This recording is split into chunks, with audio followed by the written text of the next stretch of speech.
So, the moment is finally there. The big day before Made in Asia. The day where I'm supposed to leave for my hotel in 4 hours. And yeah.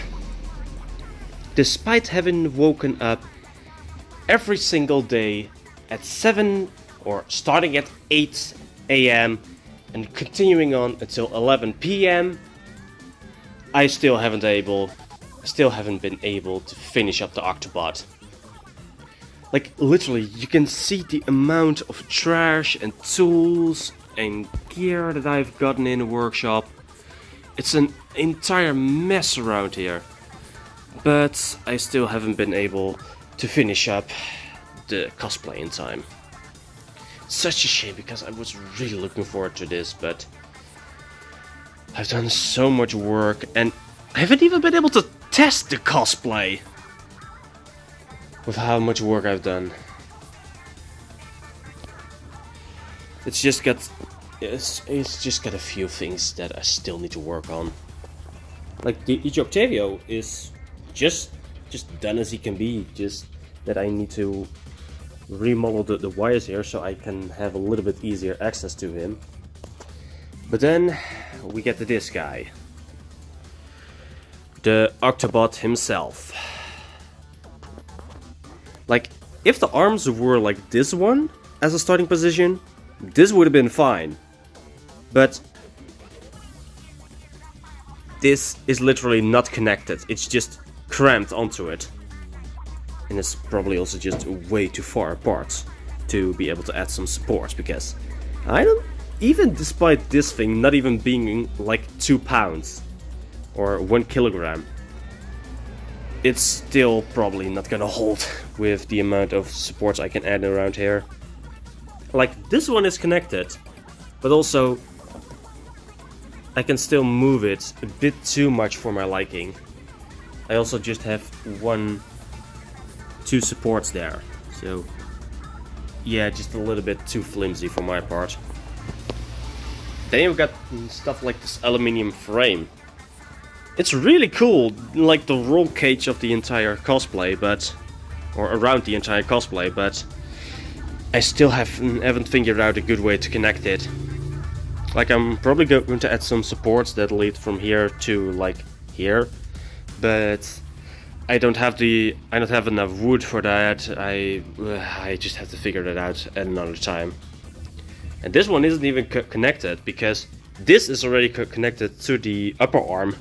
So getting in here to be able to add the supports is just really difficult.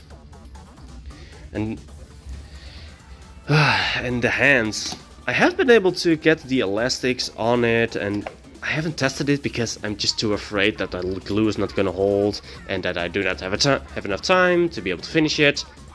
But in the end, I wasn't able to finish it, so might as well gonna test it soon, just to be able to get this thing working for Dutch Comic Con, apparently.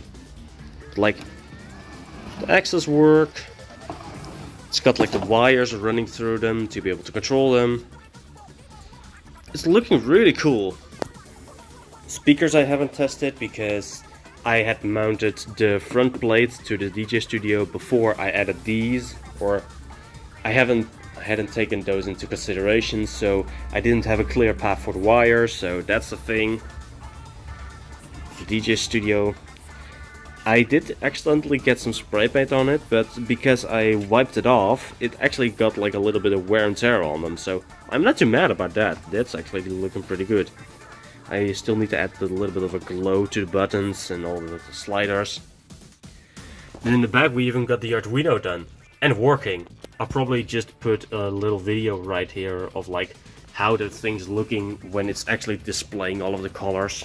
And even that's not working all of the time because some of the wire connections are just really stuttery or something, that the colors don't work as well. Or that's one thing it does, and another thing was that the middle panel in a recording didn't work, so yay! That's also something I need to work on. But for the rest, it's looking really, really cool, so it is working. But like, I still need to do so much things. Like, that's a thing with like the building. Like, I needed to add these legs because all of the weight is at the front. So I'm probably going to add like this block of wood to the back, which is gonna make it heavier, I know, but then it at least balances out with the front. So I think that's gonna be the easier solution. I also need to add like the crutch gear around those legs. That's why I just cut those out, because it's gonna get covered anyway.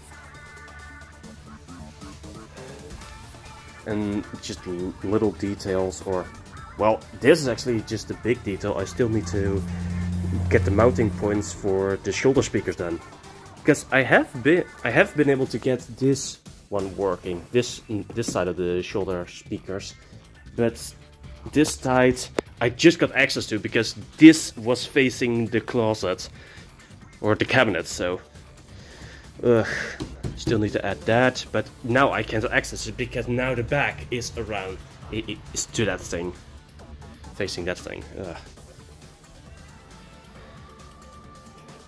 And on the inside I even have all of the buttons and the electronics wired up, even a aluminium frame for where it's gonna rest on my shoulders, so I don't have to carry it literally all of the time.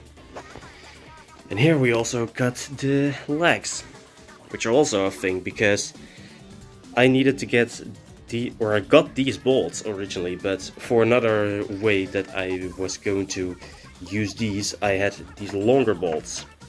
But now I have to use these because the holes of the legs weren't far apart enough. But now I cannot find the last one of the bolts. It's like somewhere in the workshop, but I just cannot find it for the life of me. Update. Found it. Underneath the sewing workbench, of course. Well, let's get it in.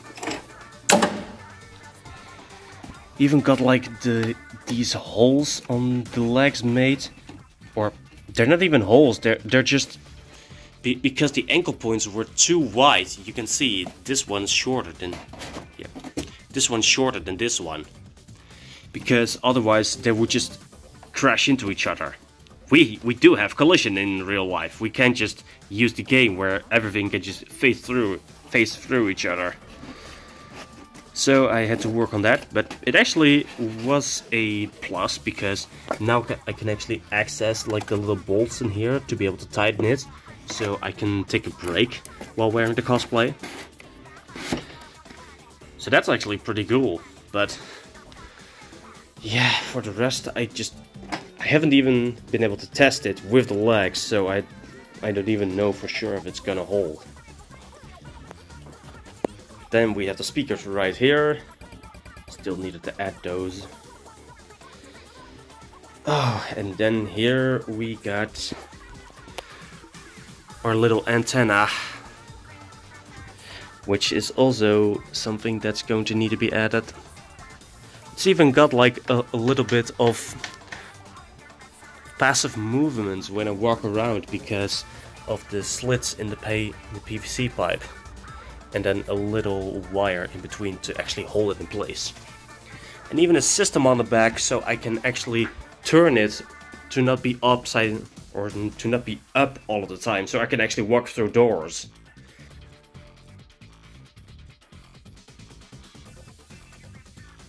Oh yeah. And then a detail that I wanted to add from an idea from myself, I got these little orange transparent beads, or like orbs. I don't know the English translation, but these look so much like power eggs. They're practically 1-to-1, or at least good enough for this one. But of course, I did not order enough, so I had to order some again, and it did arrive just yesterday while I was in the workshop. So they didn't leave it at the door. So now I also have to wait on those, which will probably not arrive on time before I leave for the hotel. These would have then been mounted to the back right there, for like the orange plume there, for that big container, and then we got some smaller ones right here for like a few extra, or 2 extra on like the ridge of the back. And this was even able to lift up, so I can actually access the Cosplay. These power cords would have been able to plug in to connect to the rest of the Cosplay.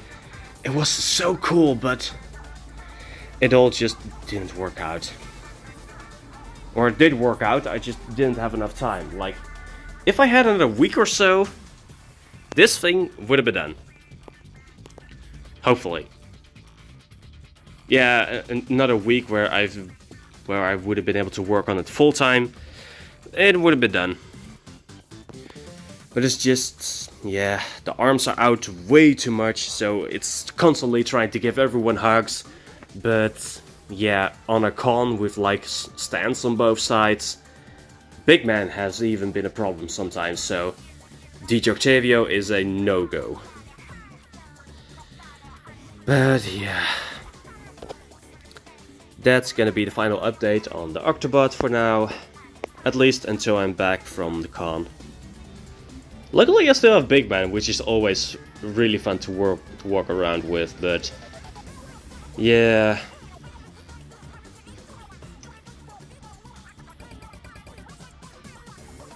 That's gonna be it from me.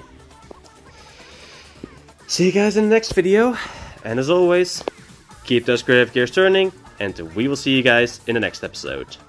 Roboy, out.